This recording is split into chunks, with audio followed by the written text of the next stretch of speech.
This is Thom Yorke and Giles Peterson. Hello, is it? We are together. Yes.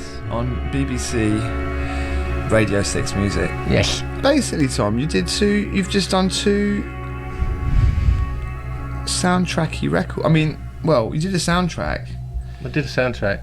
And then you did an album which was soundtrack influenced. I mean, well, yeah, tell us a bit about, I mean, is there a connection with ANIMA and Suspiria? Is there a connection between... No, I think only by osmosis, only by accident. Although, maybe not actually.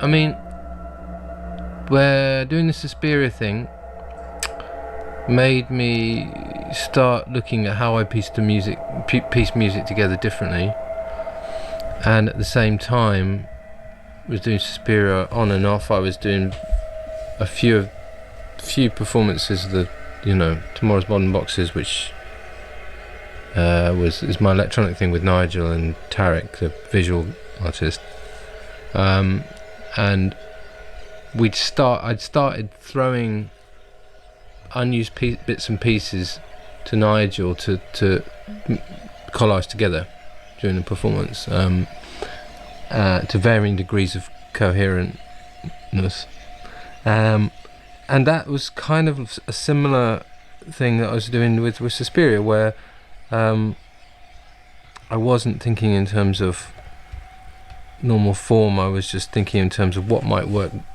with picture, which is the bread and butter of normal soundtrack people, what they do, but not if you're a songwriter, which I guess I am. So the similarities is just both sort of vaguely similar methods to start with, getting the stuff together, and then what was nice was just that feeling when doing Suspiria, was that feeling like, okay, I can stretch this, I can repitch this, I can take one element of this, it doesn't have to repeat, it doesn't have to have any of those normal form things, it just needs to work visually.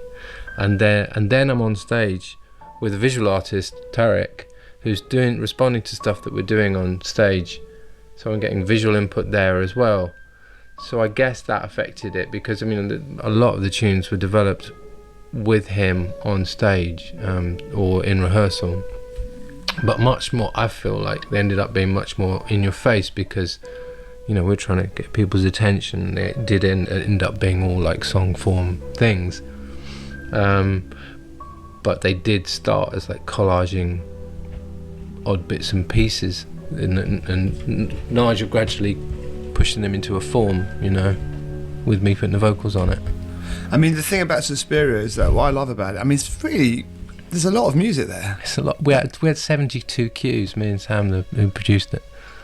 72, involving string quartet, choir.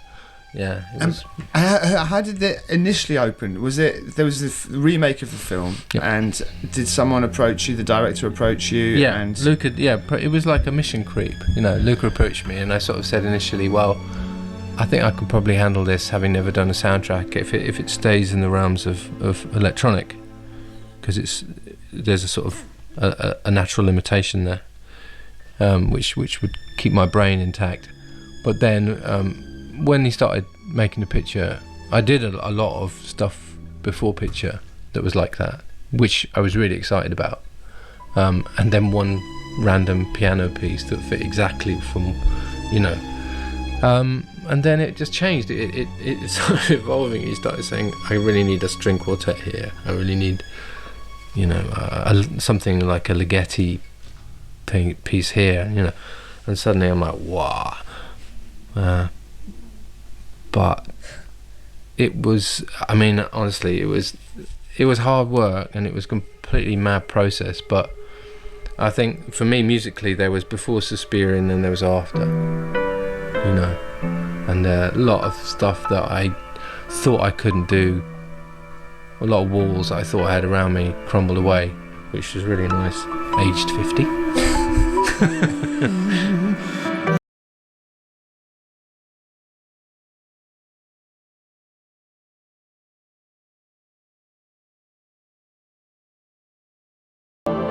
how do you put a track like that together amongst all the other songs, and who was performing on that? Who was what was the? It was we had a choral section, and me, and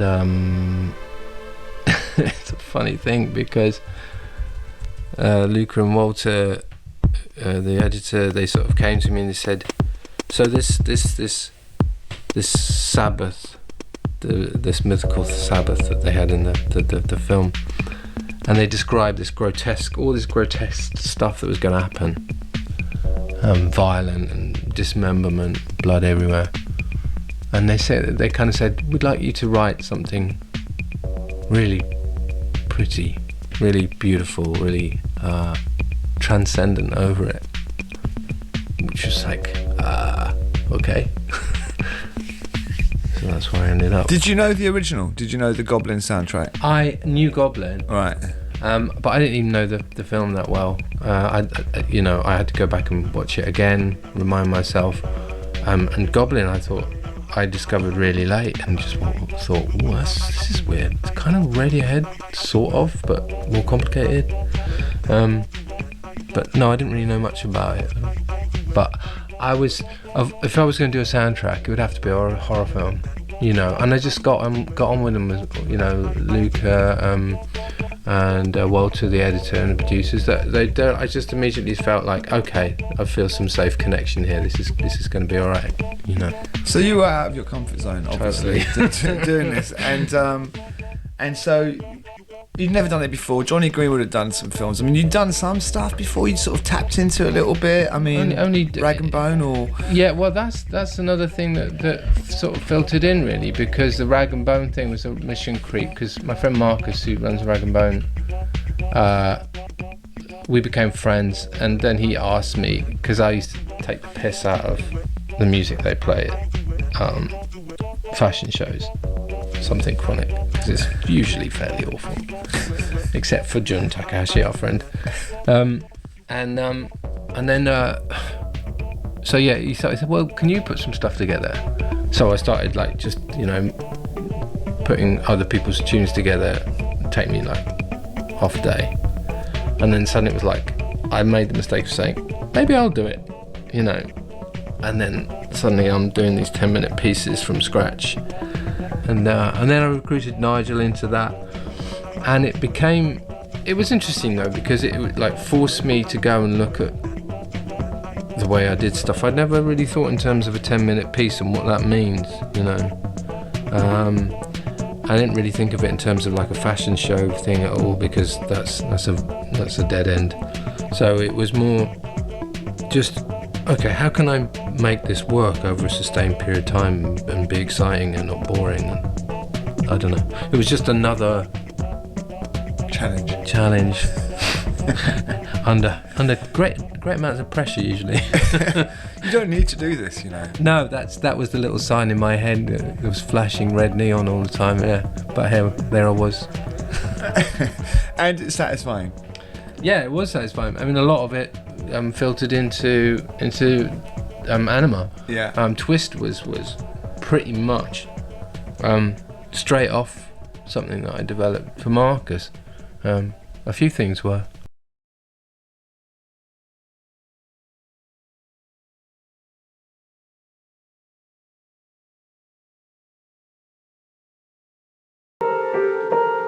So with Suspiria, there's one other thing. When you're making this music with this director that you previously didn't know, and he's got this whole idea, and you're suddenly not the front man of a global... I am so not in charge. Not in charge. So you're just making all this music, and you're getting these little sort of references, maybe little ideas or directives from him. You make this music, and then you go and see the film. And how does that feel when some amazing bits aren't in there, or Oh yeah, that whole thing. I mean, by that point, I'm like, I'm past caring. Yeah. I've done my bit, and there's a kind of nice, I mean, the few people I talk to about this who do that sort of thing, there's a nice kind of, there's a weird combination of like, ultimately it isn't my responsibility, and ultimately I'm playing one part, like the music is like a character in someone else's drama, and that's kind of how you have to look at it. And I mean, to be honest, I was just enjoying the process of watching. There's part of me is like, thank God it ain't me driving this, because the pressure and the money and all that stuff is just, I don't know any of them do it at all. No, really, honestly. What about Paul, Thomas, and I mean? Well, then yeah, we just did this. How does he do it? How does it? I don't know. Have you asked him that question? Well, I mean, I guess we were in the same boat together when we did the Netflix short film thing. Because I think that started as like an idle conversation with Nigel Godrich. We went down to this location in France where it's like a quarry where we discovered there was a video projection facility, and we wanted to use Tarek's visuals, and then immediately it's like, oh, this is never going to happen because we're going to have to, get all these dancers down there. It's really difficult. And then he made a phone call and came back and said, yeah, well, apparently Netflix are going to pay for it. And we're like, oh God. So suddenly, actually, it was a proper production, proper film production, and we were under pressure. We had an absolute deadline which we couldn't miss. Album was made. Album was already done, but as it was being finished, I was getting, sucked into this and developing this with Paul, and with the choreographer, Damien, and it was just one of those like, yeah, this is obviously never going to happen. And then suddenly I'm in Prague and with my partner Diane, who's also in it, rehearsing, and all these dancers are showing up, and like one of the best directors of photography in the world is showing up because it's Paul, so obviously he would, one of the best cameraman in the world who's just shot Star Wars. You're like, oh my God, it was a ace experience just to watch Paul, Paul in his element with his glasses on, chuckling to himself if it was going well. I knew it was going well if he was chuckling in the background. And how many takes did it take for you? I mean, did you just, because it's all super choreographed and you are part of that yourself, right? And these people have trained it forever for these that. These dancers, and Damien, I don't know how the hell they do it. It's really insane. They were just turning up, learning these moves, walking on set and just not messing up. I mean, I guess it's like getting an orchestra. It was a similar thing to getting an orchestra, and they just work as one unit, even though they may have never even met each other. It's insane. Totally. Did you take? Was there a lot of takes? Did you? Oh, sorry. Yeah. Certain on your part. Certain things. Were there moments when it was an amazing thing? Oh, there was one spectacular night which my shoulder is still recovering from, where we had to do this spinning thing, and Diana lands on my shoulder in a particular way, and I carry her around, but it's like she's at a 30-degree angle as I spin, and it's me and several other dancers are doing it, and we were shooting and it was getting dark. The first camera broke, we had to pause, and we shot through the night, every night for a week, I think, or just over a week, so from 6 in the evening to 6 in the morning, and we had 3 cameras break on us, and it took one take, took pretty much, I think it was like 5 hours. By that point, my shoulder, all the dancers had been doing this weird move for hours, but I'm not complaining. It's right. My shoulder is, but I'm not. Well, it's amazing, and it's funny actually, because I think I just got back from Sicily, and I did a little thing over there, and your partner is from Sicily, and she also is part of the. Is she part of the sort of a theatre group in Sicily, or? She has been very involved in it, on and off. Because I was told that you were known to be travelling around with the theatre group in a van around Italy, and mate, you'd be stunned the amount of random rumours that we encounter as we go around, and none of it's true. That's not true, because that was the word on the street over there. there are depending on what city we are, what time. I'm just thinking whether in a way you got a little bit of insight of that world through travelling around with her. And I have a lot. Yeah, I have a lot. She was doing this Pirandello play, 6 Characters in Search of an Author, which is actually one of my favourite plays. And I, was going to visit her while she was rehearsing it, and then watched her doing it, even though it was in Italian. And yeah, I guess, I had a bit of experience with drama and stuff at school. I was really into it, but yeah, it's really something when your partner's in that world, how much you again, just by osmosis, it's just like you end up understanding those techniques a lot more. And when we did the video for the ANIMA thing, she had a lot to contribute in terms of the way we did the choreography together and stuff, and that was really something. That was really cool to actually collaborate with your partner in front of millions of people. Kind of strange. And would you say there's a parallel as well between like being part of a dance company or a theatre company there's so many there's so many parallels. One of the ones I thought was really interesting, which any musician knows, is like you can rehearse as much, you can rehearse till you puke, but it doesn't make sense till you get on stage in front of an audience. And it's the same with like watching them develop a theatre performance. Like it doesn't mean anything on stage until there's an audience. It's kind of fascinating.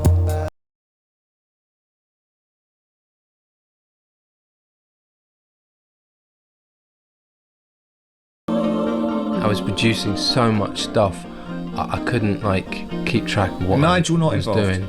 No, Nigel was like, I'm doing this myself. You purposely thought that? Yeah, but I don't think he wanted to be right. involved. It's not, soundtracks I don't think really are his thing. So yeah, Sam came along and like extricated me from my entanglement and put everything into a form and took responsibility for the most difficult bit, which is actually putting it on the film, which I couldn't do. But we're both like rabbit in headlights like situation, what the hell's going on here? Yeah. Talking of which, I heard that the other day. I saw that the other day. Video's good too. I just saw James. It's great. I forgot how good that track was actually at the time. We started playing it with Atoms for Peace at one point. Super cool to try and do it live.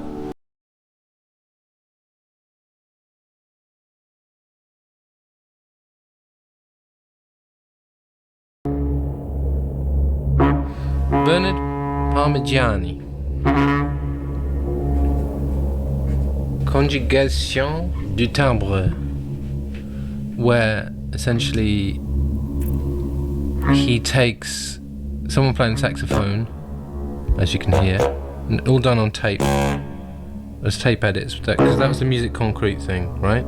Collaging, little loops, changing the pitches, sending backwards and forwards, putting it through reverbs, and then using tape as score, if you know what I mean. So here we go.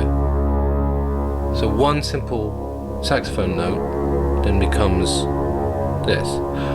What I find fascinating about it, I'd known a little bit about it, but at the beginning of the project, I thought, well, that's my main reference point, is music concrete, because to me it's always felt like horror music, but it's an interesting way of developing sound, And so when I was doing my librarian bit and going through it all, I just discovered how much of it is similar to modern granular synthesis techniques that people use now. And they were doing it with tape, and it would have taken them weeks to piece this stuff together. And it would be like a score, because each piece is like fitting together, there's no repetition, there's no nothing. So I got heavily obsessed with this sort of thing.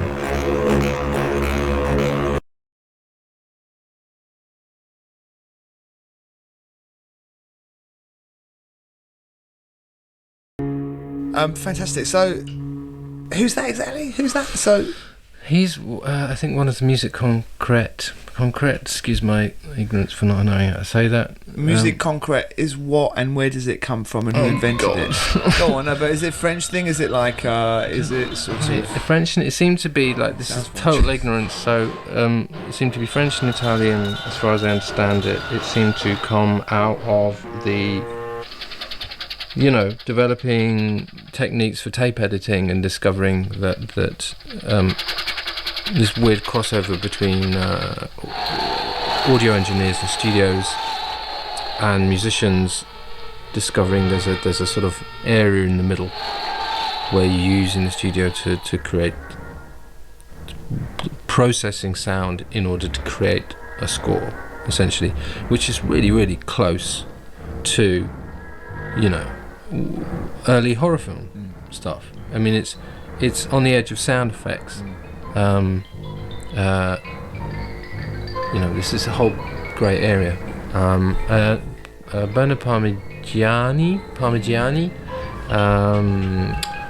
some guy, what else? Pierre Henry is a very famous one.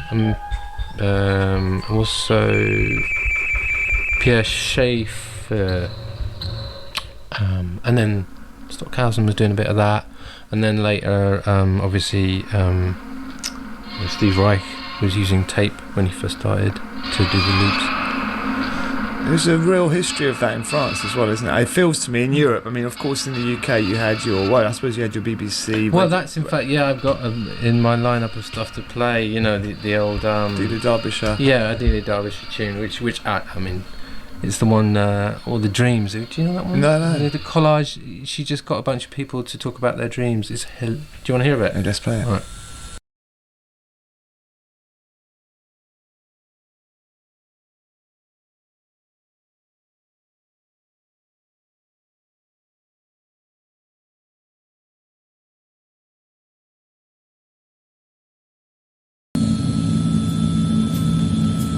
I mean, when I saw No Country for Old Men and I heard the score,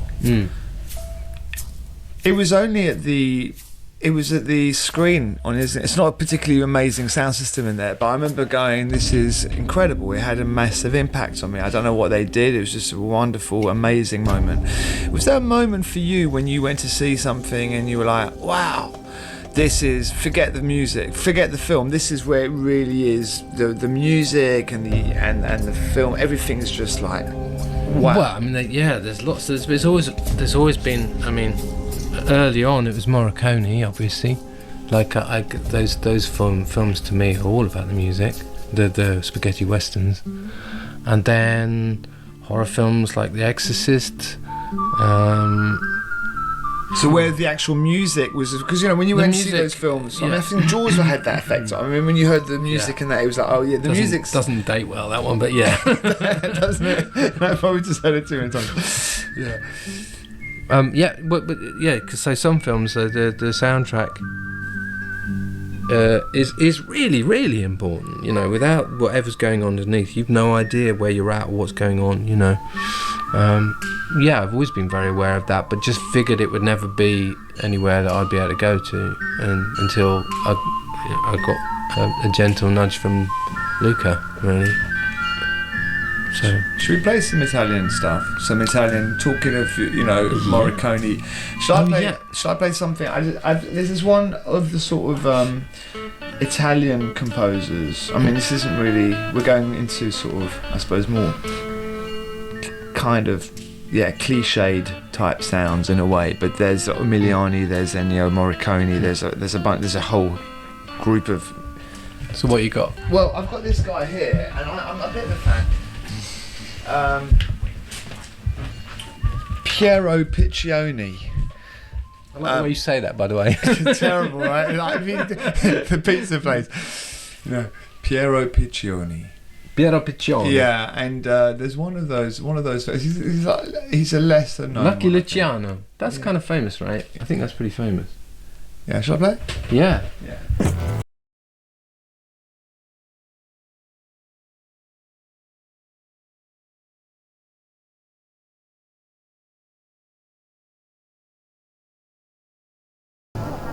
That is insane. So bass player's working for his living on that one. But I like it goes out enough. Certainly goes out. It goes out, but it's in, and yeah, I mean, interesting. These that world of I don't think he was particularly well known outside of Italy, and it's an amazing piece of music. Made over 300 soundtracks. Have you got an Emiliani one? Have you got a Morricone one? Oh, go on. Yes, I've got this one that my partner told me about, which is this singer, I think from the late 60s, early 70s, called Milva. Metti una sera a Cena, and it's a famous Morricone melody. She did a whole album of like Morricone melodies turned into song, and this one's it builds. You got to listen to the whole thing because it builds in the most insane way.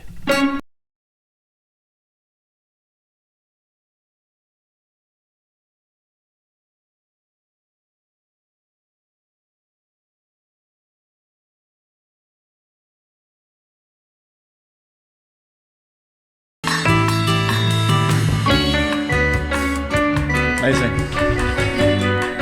Imagine just driving around in Puglia just 2 weeks ago, blasting this out with the windows open, driving along the coast in those windy Italian roads.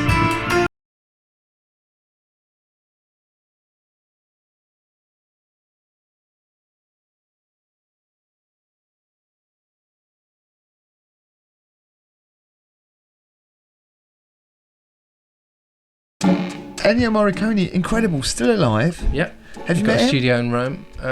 No, I haven't met him. I know people who know him, but I've not met him. No, I don't. It's okay.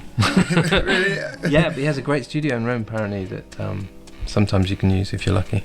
Are you a bit fun like that about sort of not wanting to meet someone like him, or what would you sort of, you know? I wouldn't know what to say. You know, Right. I'm useless in these situations. You know. No, yeah, I'm not very good with that. Okay, so we've done. We're sort of in Italy. What do you think we should go from here? Where should we go now? So we've done our kind of quite sort of. Well, maybe we should go. Go on, you got the wheel. Well, Where are we going? I'm just thinking contemporary cinema actually, and music of today in the film environment. And I pulled out a couple of pieces of music. First of all, I want to play something from this new film called Bacurau, which has just been getting a lot of great it's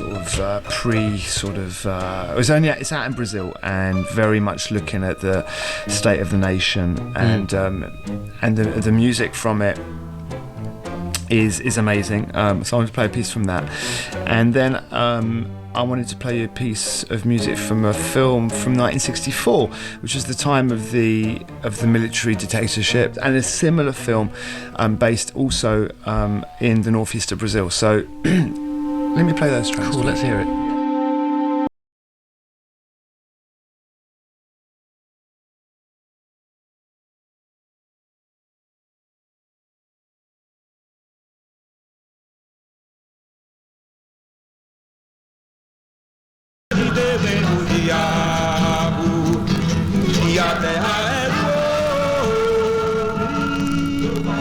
Wow. So that's. Do you know Boogerins, by the way? This group Boogerins. Don't you know them? No. Mate, I want to play something from Boogerins. No, I'll tell you why. Because I did a show with them recently, and I think you'd really like them. And Okay, they're a band from Brazil.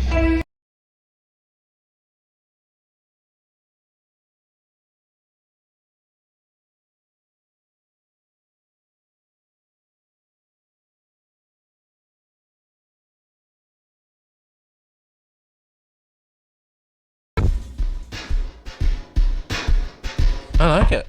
And This reminds me a tiny bit of the OCs, actually, a little bit. But that's probably just got them listed the OCs a lot.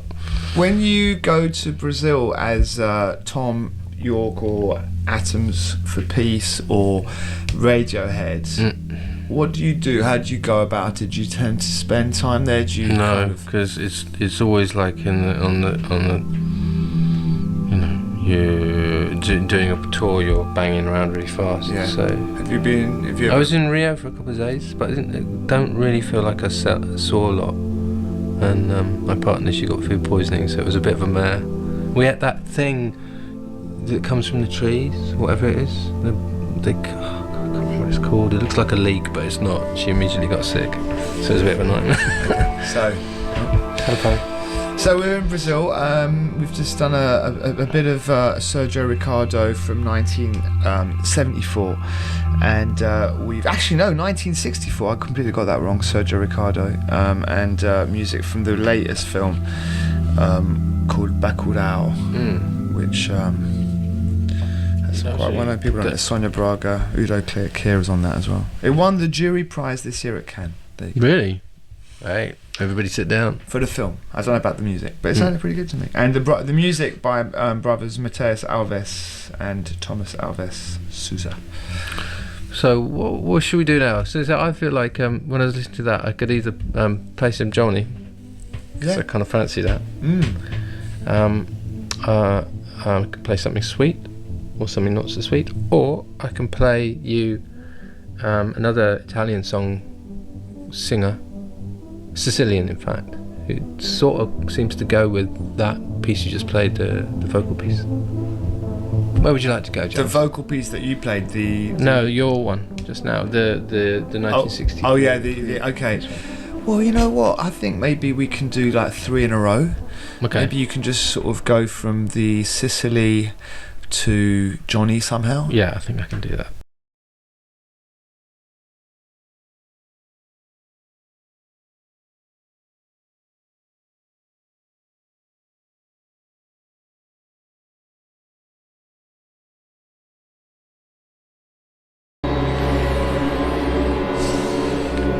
Well, if anybody's still there, we're doing all right, right?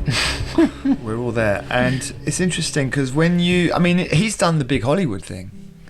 Johnny? In a way. And you've gone sort of Italian left field. I don't know, man. That's pretty left field. Yeah, I mean, would you go to, because there must be another level of pressure when you're going to go through the Hollywood, or would there be? I don't know. I mean, the way that Paul and Johnny work is that Paul definitely protects him from all that kind of stuff, and Paul himself is in a lucky position. He has got a lot of clout. He doesn't get pushed around. You know, he's established. Obviously, he's like a revered director. So he can kind of ask for stuff, and it just happens. So Johnny's very protected. I think it's probably very different for other people. Yeah.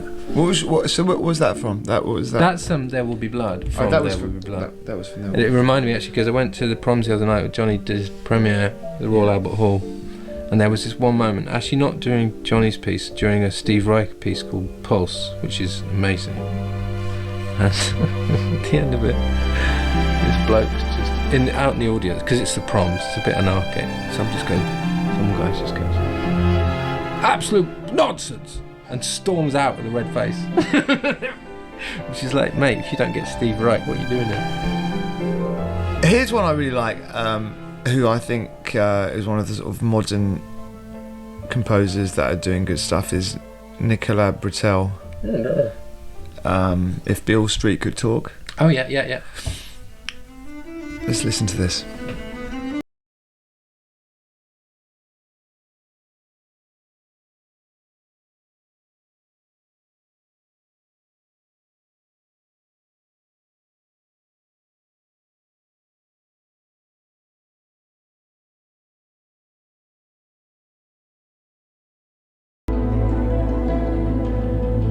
It feels quite Lalo Schifrin style kind of chords and stuff. Very nice. What should we call what we're doing? What is this we're doing today? I don't know, mate. I just turned up in your basement and this is what we're doing. And there's some mics on. You need to come up with a name, Tom. Alright, sorry. Yeah, we'll get that to the end. You got it. How about leading on from that, I feel like I'd like to, if anybody's still with us, we'd like to move into something slightly more electronic for a while. Take the air out. I'm a big fan of Mark Pritchard, and also have been lucky to work with him. And I feel like the last full record he did was very soundtrack, in fact, in its own way. He sort of dumped a lot of things he normally did and pushed himself in a different direction. And then he, as a surplus follow-up to that, he did a small EP called Four Worlds, and there's this one track which I was obsessed with for ages called Come Let Us, which is again in that area of the spoken word thing. It's just so beautifully done.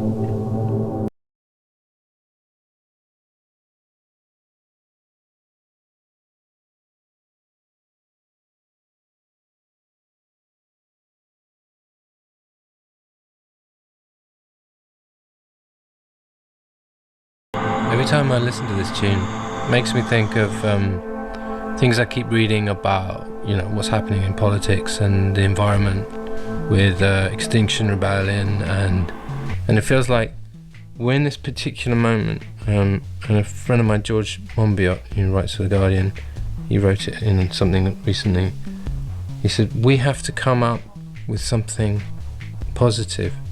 We need to tell a new story, a story that makes sense, a story that involves us in participating, a story of hope, a story of a future where we again find a way to be at harmony with the environment. We again find a way to create a society that embraces difference, embraces humanity, and we've got to this point where we've gone into this spasm. And I listen to a piece of music like that, which just has one simple phrase in it, but with something within that phrase and the way he uses it to repeat it just sounds like hope to me. Maybe that's a bit much, but you got to look where you can find it, haven't you? Is music the answer? No. Well, music is. I'm surprised how much the older I get, the more I think it's more important than I used to think. Because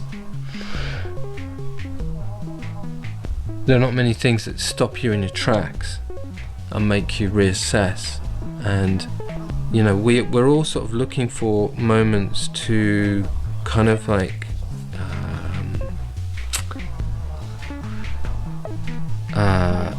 open up a door and see something more than us, you know what I mean? We don't all go to church on Sundays anymore, and I don't think that was probably maybe the right thing to do anyway. But humanity has this capability of creating things that move beyond us, spiritually, and allow us to stop and think in different ways.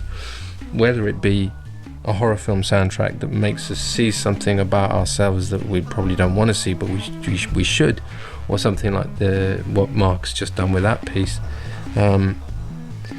But we and then on a more sort of atomic level, music is frequencies of sound, and frequencies of sound affect us, as well as words. Melodic sounds affect us, do things to us on a physical level that is important, and that we have always needed on one level. So it might sound wildly pretentious, but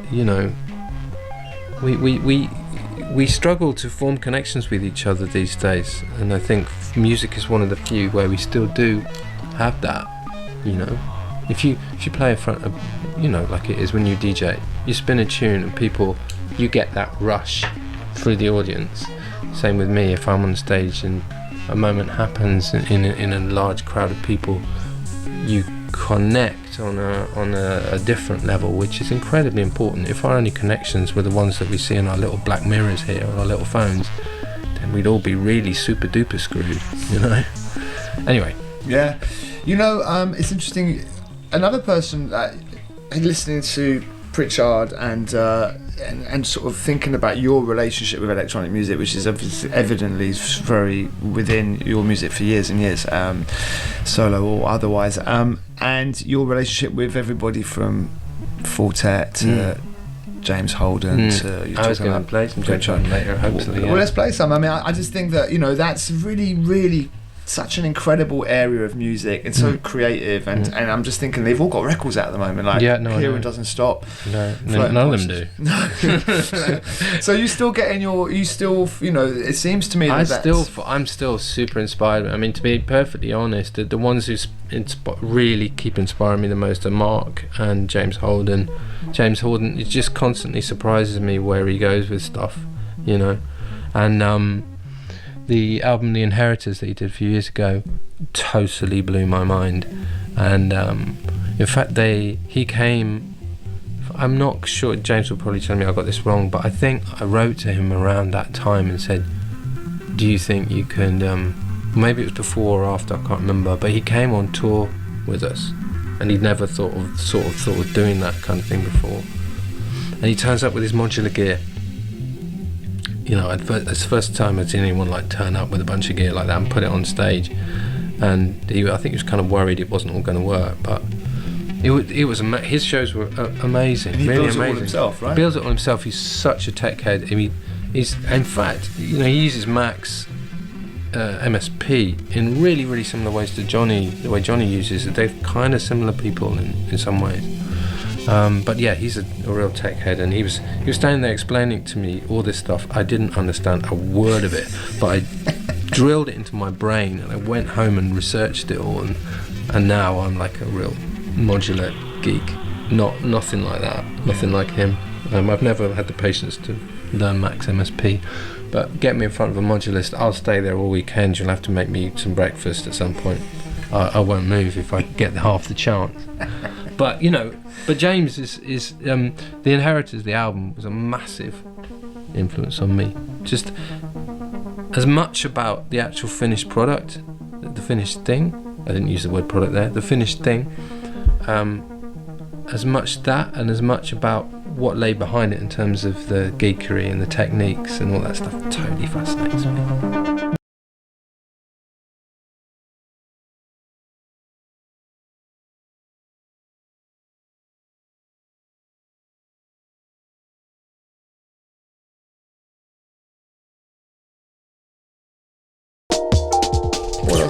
Where should we go? Should we keep it filmy, or are you going? Well, there was just a couple of it depends really. I did fancy playing, going back to where we started and sort of influences things. There was this sort of area of really interesting sort of music that ends up being like electronic music that ends up being a form rather than. Almost like putting a sculpture in the middle of the room and letting it turn. Just a different way of engaging with music. But I think we might need to ease in for that. You know what I mean? Well, we could maybe a little bit Aphex Twin to warm them up. Yes. Why not? How? Yes. My favourite. Aphex Twin album actually kind of is computer controlled acoustic instruments. Have you ever worked with him? No, we did correspond for a bit, and but I wasn't really in a fit state at that moment. I would have loved to, and I sort of like lost the thread. But he was talking about this record at that point, and he was talking about the fact that he discovered he's built some robot to trigger all these instruments. I didn't think anything about it, and then I found this one. I didn't even realise it was out. It sort of came out with no fanfare at all, but it's so cool. Everything is, as far as I know, everything is acoustic instruments. But what year is this? Again, this came out 2015. Yeah. But nobody seemed to notice.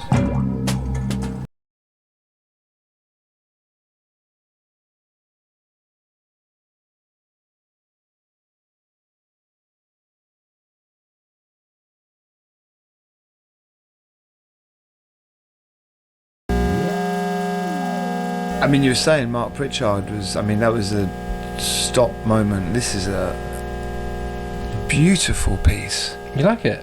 Phew. No, but you know, also no. I think that this is, you know, I think people's tastes are ready for. You know, like it's like, oh no, this is too weird for daytime radio. But I think it's actually complimentary. I hope so, because I know I was.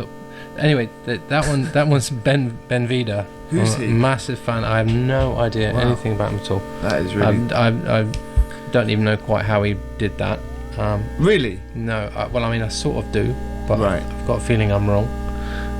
So the way it switches from sort of sides. It's relatively simple, but I don't know. And we're listening to this on loudspeakers as opposed to headphones. Yeah. What's it like on headphones? Actually, it's better on speakers because I've always been a little obsessed with this thing where if you have a purely electronic sound, then even when it's coming, when it has no air around it at all, once you put it into speakers, it has air around it, so it becomes organic. And if it's pure like that, I get the sense when I listen to it on my system at home, which is pretty natty like yours, that spatially it comes out of the speakers and exists in the space in the room, which is why I love it so much. And the piece before is like a mythical record off Boomcat in the Boomcat world, by Hecker. I mean, I can't even pronounce the name of it. BSF circle TYK space 5, and that was a small blast. How short? I mean, that was like I just played a little bit of it because I figured otherwise we'd both pulled off the radio. Well, maybe not. And Aphex Twin. I honestly, the last thing I'd sort of properly listened of his was Pops, which was 2014. So this was. So yes, it's 2015. So it's after that. Yeah. And he hasn't performed that live. That sort of. I don't think he could. Right. Yeah. Well, maybe he could. Well, that'd be great if you did. Robots. Tom, what's the score with you for the next? So I want to play some stuff off the latest album, a couple of tracks off that, and maybe we can close with some of our sort of favourite sort of other bits and bobs. I want to go to France to finish off with myself. I don't know where you want to go. What is the plan for you at the moment? And, I feel like I've been running around a lot too much lately, so my plan is I have a tour with ANIMA back in America, and then there'll be some more bit of touring next year in America and in Europe at some point. And what is that consisting of? That is still basically Tarek doing this visual, the live visual stuff, and Nigel assembling the music while I wander up and down on stage and also play instruments and stuff. It's a 3-man band, but not like fairly weird. And it changes every gig. It kind of changes every. I mean, you know, it's a bit like theatre. It's a bit like an installation, but it's been really fun journey doing it. But I think after that, what's the perfect size room for that project for you? Perfect room is a theatre.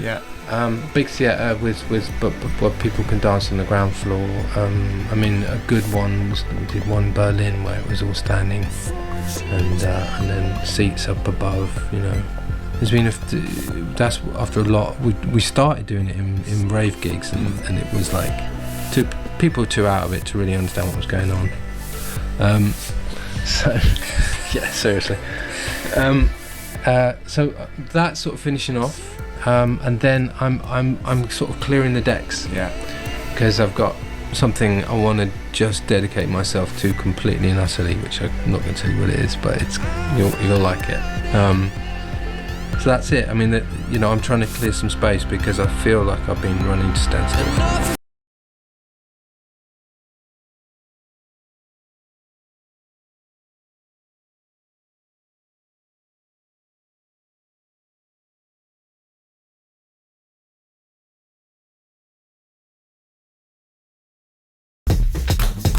One question regarding DJing versus performing. I mean, you've played from, Boiler Room to Low End Theory to wherever. after shows, this, that, and the other, you like to pull the records out or your USB out. Whip my USB out. What's the what's the difference in your opinion? I know that obviously you've spent more of your time, leading a band or in that, but you've obviously done a lot of DJing, and how would you sort of differentiate the two in terms of freedom and experience? I think I was dipping my toes into the DJing thing, and then when I watch you do it, or I watch Dan Snaith or Kieran, I'm like, I've done back-to-backs with them, and I'm like, okay, I'm into this, but I'm definitely I'm an amateur. I mean, because I don't have that sort of. What I love about it is being in the room and choosing what the music is, and just seeing where it takes the evening, But it's not the late nights. I don't know how you guys do it. I'm not that. I mean, I know that's sort of not your question, but I think after a while. Have you found yourself in a position as a DJ when you've gone, wow, I have creative freedom, I'm doing interesting things, and I'm getting the satisfaction that I'd get if I was singing, my favourite song? Early on, I did, yeah. And I think what happens, I had a run of them where there was a couple I did. There was one I did with Dan Snaith in Paris. That was just the best. But I realised afterwards the reason that was the best was like the booth was in this really cool place where no one could get to us, and everyone was far too cool to be taking pictures. And then I had a run of DJ things where people are just standing in front taking pictures, and I thought, all right, I'm done here. This is just a real drag now. So I sort of gave it up. And in a way that coincided with getting stuck into Suspiria, getting back in the studio. And for me, it was like I needed some other way to engage, and there was a lot of stuff I was really turned on to, and I really wanted to share it, and then it all became a little bit more like studio based, studio head, and I preferred to stay like that. Yeah. Previous albums, you've always picked some great remixes and done a bit of curation on that side, picking and getting some reimaginations of your music. You going to do this on the new one, on the latest one? Or? Actually, yeah, we did a few. We did Mark did one, Equinox, and Clark did one of Not the News. Pretty cool, all of them. Very Clark's one was extremely out there. What's the best remix? I hate this is awful because obviously there's a few, but if there's one remix that you remember coming back at you and you went, oh my god, I never thought they could take it to that level. Is there a remix that just blew your mind, or did they just all do that? They all kind of do that. It's a thing. Like, Mark did one. The Equinox one blew my mind in a very odd way. They always, everybody comes to it from such a weird point of view, and I literally have to sit there and remind myself of there's been so many of them. There was an old James Holden did one of it, Reckoner. You ever hear that? Oh, I don't remember. It's pretty great. He's singing on it, ish, kind of. That was kind of his challenge. I'm going to challenge myself to sing on it. He wrote me an email about it afterwards.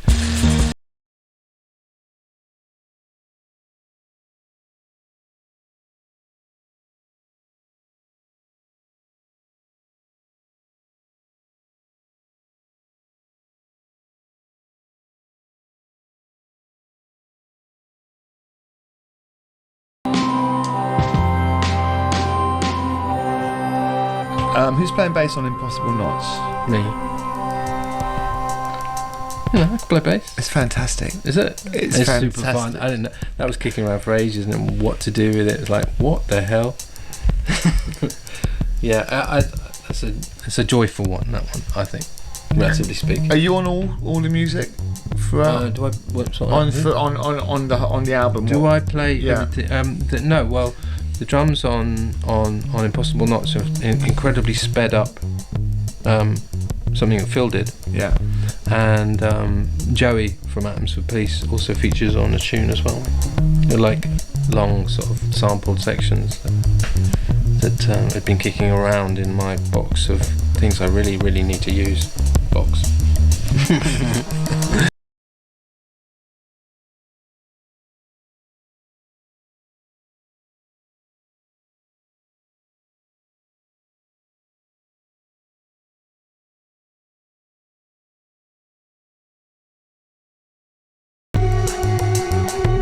But I've just finally got the finished artwork. Well, I'm really proud of the artwork on this record. It's beautiful. We found a way of printing it so it looked exactly like we'd drawn directly onto the sleeve, but it's not. It's ink.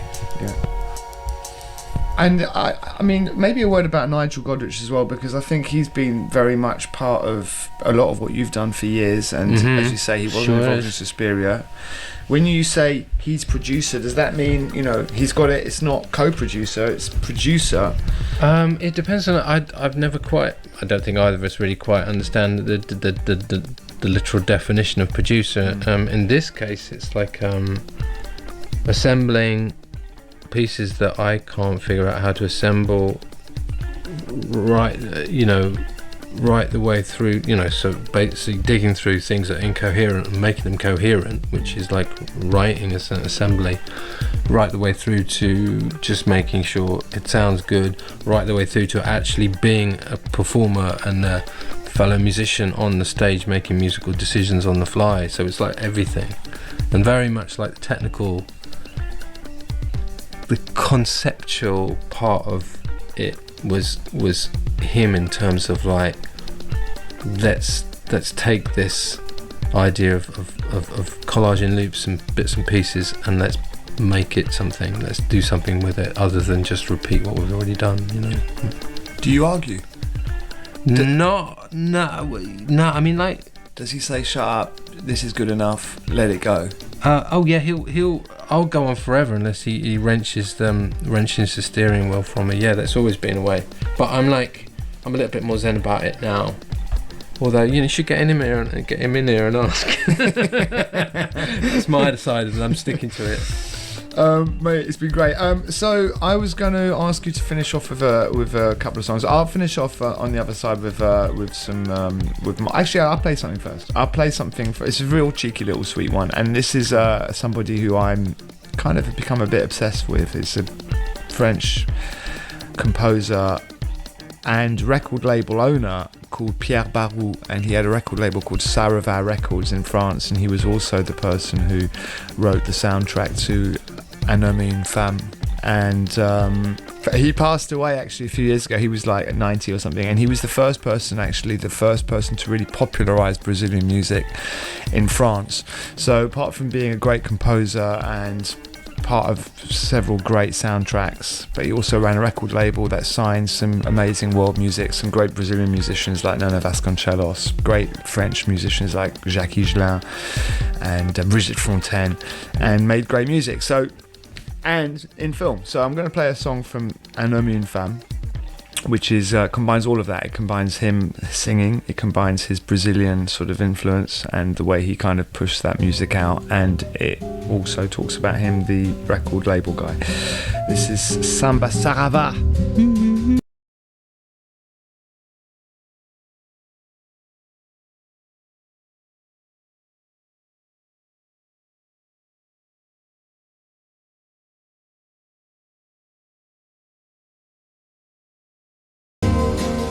So, would you like me to finish? Yeah. Okay. Absolutely. Well, I think, predictably enough,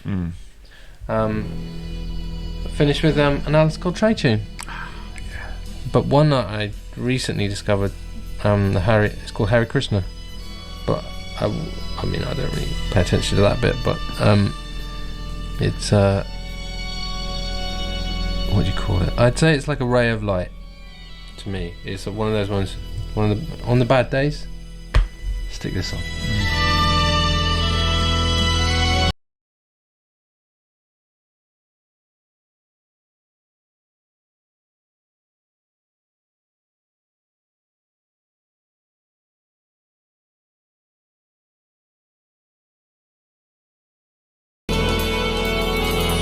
So, have you got a name for this show? Have you thought of something?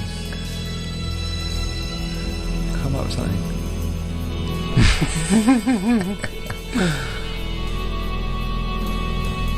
Tom and Giles is something. T and G's. Tom and Giles. Try to get thrown off Six Music. Try